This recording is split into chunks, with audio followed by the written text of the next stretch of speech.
Hello बच्चों, कैसे हो? उम्मीद करती हूँ आप सब ठीक हो। तो पिछले वीडियो में हमने पढ़ा था क्रिया की परिभाषा और उनके क्रम के आधार पर भेद। तो चलिए इस वीडियो में हम रचना के आधार पर क्रिया के भेदों के बारे में जानते हैं। वीडियो को पूरा देखना, अच्छे से क्रिया के रचना के आधार पर क्रिया के अच्छे से भेद समझाए गए हैं और देखने के बाद कमेंट्स में अपनी राय ज़रूर देना। तो देखिए, संयुक्त क्रिया, नाम धातु क्रिया, प्रेरणार्थक क्रिया और पूर्वकालिक क्रिया। तो चलिए सबसे पहले हम पढ़ते हैं संयुक्त क्रिया। संयुक्त क्रिया का क्या मतलब होता है कि जब दो क्रिया मिलकर के किसी एक ही काम को पूरा करती है तो उसे हम क्या कहते हैं? संयुक्त क्रिया। दो मिलके क्रिया तो इसमें दो होगी पर काम एक ही हो रहा है तो उसे हम क्या कहेंगे? संयुक्त। संयुक्त का मतलब होता है मिलकर के करना। ठीक है, किसी काम को मिलके करना और काम एक ही होता है, मिलके कर रहे हैं तो उसे हम क्या कहेंगे? संयुक्त क्रिया कहेंगे। जैसे बच्चा विद्यालय से लौट आया, वह घर पहुंच गया, माताजी बाजार से आई। लौटना और आना किस काम को पूरा कर रहा है? लौट और आना किस काम को पूरा कर रहा है? आने के काम को पूरा कर रहा है, आना काम को पूरा कर रहा है। वह घर पहुंच गया, पहुंच और गया किस काम को पूरा कर रहा है? पहुंचने के काम को पूरा कर रहा है। माताजी बाजार से आ गई, इसमें भी माताजी के किस काम कोई क्या काम पूरा हो रहा है? आने का काम पूरा हो रहा है, यानी माताजी बाजार जाके घर वापस आ गई। आ और गई इसमें दो क्रियाएं हैं। पहुंच गया इसमें भी दो क्रिया है। ठीक है, लौट आया। संयुक्त क्रिया का मतलब समझ में आ गया होगा, यानी दो क्रिया मिलके एक ही काम को पूरा कर रही है। लौट आया, लौटना क्रिया है, आना क्रिया है। पहुंच गया, पहुंचना क्रिया है, गया क्रिया है, आना क्रिया है, गई क्रिया है। तो ये दो दो क्रियाएं मिलकर किसी एक ही काम को पूरा कर रही है तो उसे हम क्या कहते हैं? संयुक्त क्रिया कहते हैं। तो चलिए अब आगे हम जानते हैं नाम धातु क्रिया। नाम धातु, नाम का मतलब जो क्रियाएं संज्ञा, सर्वनाम और विशेषण तथा अनुकरणवाची शब्दों से बनती है उसे हम क्या कहते हैं? नाम धातु। यानी जो नाम से ही बनती है उसे नाम धातु क्रिया कहते हैं। ठीक है, अनुकरणवाची शब्द कौन से होते हैं? जो बार बार जिनका अनुकरण किया जाता है। ठीक है, जैसे थप थप है, थर थर है, खट खट है, इस तरह के शब्द जो बार बार आ रहे हैं वो अनुकरणवाची होते हैं। तो देखिए, सर्म संज्ञा शब्द है, इसे नाम धातु क्रिया क्या बन गई? सर्वमाना क्रिया बन गई। बात संज्ञा शब्द है और इनसे नाम धातु क्या बन गई? बतियाना बन गई। अपना क्या है? सर्वनाम शब्द है तो अपना से क्या बन गया? अपनाना नाम धातु क्रिया बन गई। साठ विशेषण शब्द है। ठीक है, तो सठियाना इसे क्या बन गया? नाम धातु क्रिया बन गई। लालच विशेषण शब्द है, ललचाना इसे क्या बन गया?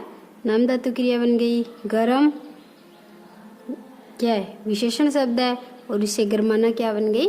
नाम धातु क्रिया बन गई। ठीक है, थप थप थपथपाना, थर थर थरथराना, खट खट खटखटाना, इन सारे शब्दों को ही क्या कहते हैं? नाम धातु क्रिया कहते हैं। जो शब्द संज्ञा, सर्वनाम, विशेषण तथा अनुकरण शब्दों से बनते हैं उन्हें नाम धातु क्रिया कहते हैं। देखिए, लुटेरों ने जमीन हथिया ली।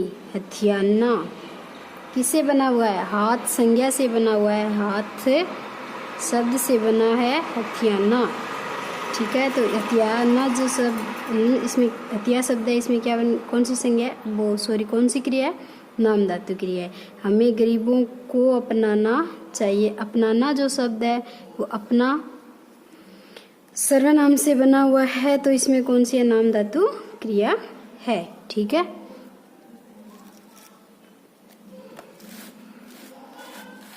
तब देखिए प्रेरणार्थक क्रिया।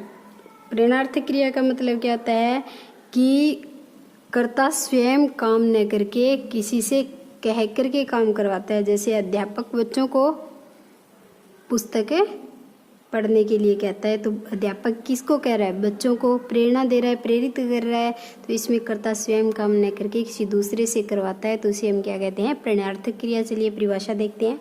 जिन क्रिया में कर्ता स्वयं कार्य न करके किसी दूसरे को काम करने के लिए प्रेरित करता है यानी प्रेरणा देता है, तो उसे हम क्या कहते हैं? प्रेरणार्थक क्रिया कहते हैं। तो देखिए कैसे, जैसे काटना से कटवाना, ठीक है, किसी सब्जी को खुद न काट करके किसी के से कटवा रहा है, तो इसमें क्या आएगा? कटवाना।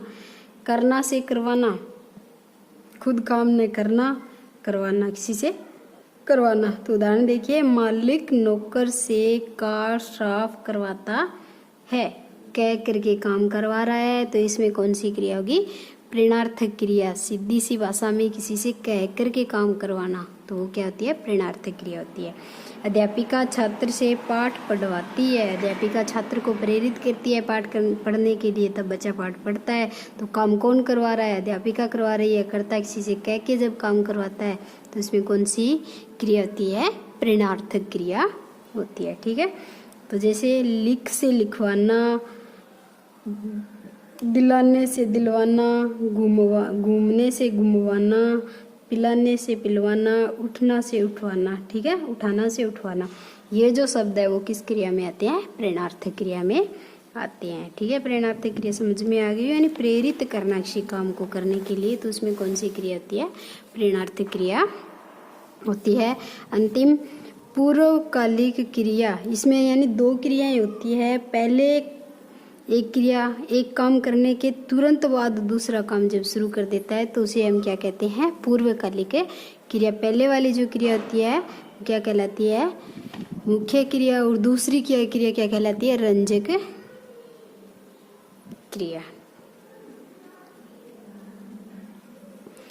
ठीक है, तो इसमें दो क्रियाएं होती है। जब वाक्य में एक क्रिया समाप्त होने के बाद दूसरी क्रिया की जाए, उसे पूर्वकालिक क्रिया कहते हैं। एक काम खत्म हो गया तो दूसरा काम उसने तुरंत शुरू कर दिया, तो उसे हम क्या कहते हैं? पूर्वकालिक क्रिया कहते हैं। पहले की गई क्रिया पूर्वकालिक क्रिया कहलाती है। पहले वाली जो क्रिया है वो क्या कहलाएगी? पूर्वकालिक क्रिया कहलाएगी। यानी दूसरी क्रिया से पहले उसने क्या किया था? जैसे पुजारी ने नहाकर पूजा की, सब पहले क्या किया हुआ है? नहाया, और फिर उसके बाद उसने क्या की? पूजा शुरू की। तो नहाना पहले वाली क्रिया है और पूजा करना बाद में कर रहा है, तो ये पहले वाली क्रिया क्या है? पूर्वकालिक है। राखी ने घर पहुंचकर फोन किया, पहले घर पहुंची और फिर उसने क्या किया? फोन मिलाने के बात करने की क्रिया की, तो फोन किया।